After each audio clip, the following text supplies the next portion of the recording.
Indus का जितना पानी है उसे कंट्रोल करने के लिए इंडिया को लगभग 30 साल लगेंगे। तो ये दिखाना कि हम अभी पानी बंद कर देंगे, ये बहुत बेवकूफ़ी वाली बात है। जितना पानी हमारे पास अभी करंटली है इंडस में, उसे डाइवर्ट करने में और उसके लिए कैनाल्स बनाने में, डैम्स बनाने में 30 साल का समय लगेगा लगभग लगभग। और जंग पे जाना कोई मजाक बात नहीं होती। दो देशों के बीच में जंग जब होती है तो दो सरकारों के बीच में होती है, और इसमें पिसता और कोई नहीं, सिर्फ एक गरीब आदमी, एक आम आदमी है उस देश का। उधर के तो हालात ऑलरेडी खराब है, उन लोगों को फर्क नहीं पड़ता। वो लोग बर्बाद हैं ऑलरेडी। वो लोग हर उस चीज से तंग है जो कि एक आम आदमी को चाहिए। कि देश में पानी उनके यहाँ नहीं है, खाना उनके यहाँ मोहलत नहीं है, गैस उनके यहाँ सिर्फ लिमिटेड टाइम के लिए है।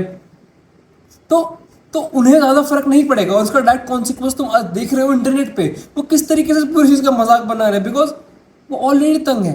एक बहुत अच्छी बात मैंने ओशो से सीखी थी कि जो लोग ज्यादा मिजरी से निकलते हैं, मिजरी में गुजर चुके होते हैं, वो जोक बड़ा अच्छा करते हैं, उनका ह्यूमर बड़ा अच्छा हो जाता है। और पाकिस्तानी से इसका क्लियर एग्जाम्पल भी है। देखो, India is the only stable country in south Asia. Currently जो भी तुम आसपास सीन्स देख रहे हो अपने, चाहे बांग्लादेश में डिस्टेबलाइजेशन हो, पाकिस्तान में हो, नेपाल में हो, बर्मा में हो, श्रीलंका में हो, दीज ऑल आर साइंस कि कुछ ना कुछ एक्सटर्नल फोर्सेस यहाँ पर काम कर रही हैं। अगर आज हमारी जंग होती है पाकिस्तान के साथ, तो पाकिस्तान तो ऑलरेडी बर्बाद है, बट इंडिया के चांसेस बढ़ जाएंगे डिस्टेबलाइज होने की तरफ। चाहे वो जॉर्ज सोरोस वाली बात हो या फिर अमेरिका का फंड करने वाली बात हो, उन टेररिस्ट ग्रुप की जो कि हमला करते हैं इंडिया की तरफ, वो सब सच हो जाएगी। इंडिया कैसे ग्रोथ रेट के साथ ग्रो कर रहा है जो कि बड़े बड़े नेशंस नहीं कर पा रहे हैं। और चाइना को काउंटर करने के लिए अगर कोई पोटेंशियल ऐसा कंट्री है जो कि इस्तेमाल की जा सकती है इंटरनेशनल फोर्सेस के थ्रू, वो इंडिया ही है। इंडिया को डिस्टेबलाइज कर अमेरिका और ऐसी कंट्रीज सिर्फ और सिर्फ इंडिया का यूज करना चाहती हैं।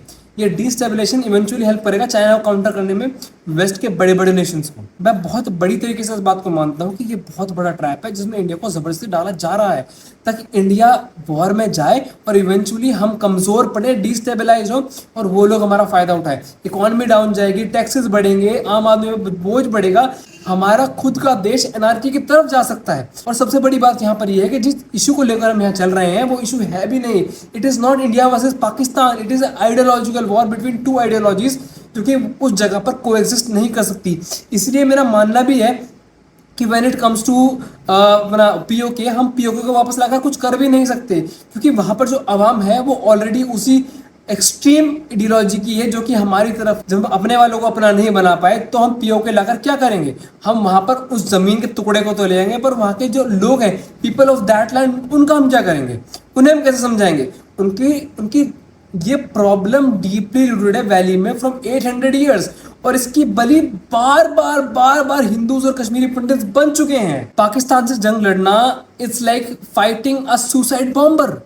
उसे फर्क नहीं पड़ता, वो खुद बर्बाद है पहले से। वहां की आवाम ऑलरेडी वहां की गवर्नमेंट से इतनी परेशान है, इतनी आर्मी से परेशान है कि हम उस मिजरी में जस्ट पॉइंट भर भी ऐड नहीं कर पाएंगे। इवेंचुअली जो हमारे सर में हिट डाली जाती है कि पाकिस्तान प्रॉब्लम है, पाकिस्तान प्रॉब्लम है, it is just a distraction from the real problem. अगर तुम सोचो कि एजुकेशन के थ्रू वहां के जनता को तुम समझा पाओगे, तो वो नहीं हो सकता, वो नहीं होगा। जो चीज़ साइकी में डीपली रूटेड है तुम्हारी, जो तुम इवेंचुअली लेकर आ रहे हो 800 साल से, तुम उसे नहीं बदल सकते। तुम हालात देखो ना वहाँ पर लोग किसी एक ऐसे मिलिटेंट की मौत के बाद, टेररिस्ट की मौत के बाद वहाँ पर भीड़ लगती है उसके जनाजे में। तुम ऐसे आवाम को बदलने की कोशिश कर रहे हो, बेवकूफ़ी है, वेस्ट ऑफ रिसोर्सेज है, और जितना तुम प्रेशर डालोगे उतना ही वो फटेगा। ये आइडियोलॉजिकल इशू, इसको उसी तरीके से डील करना पड़ेगा। जंग लड़ने से कुछ नहीं होगा, जंग लड़ना सॉल्यूशन नहीं होता, और जंग लड़ना मजाक भी नहीं होता मेरे दोस्त। जंग लड़ना मजाक नहीं होता, समझो इस बात को। अभी इमोशनल स्टेट है तो हम इंडियंस और पाकिस्तानीज माइट क्रिएट फस around it, but it is not solution. Be mature about it.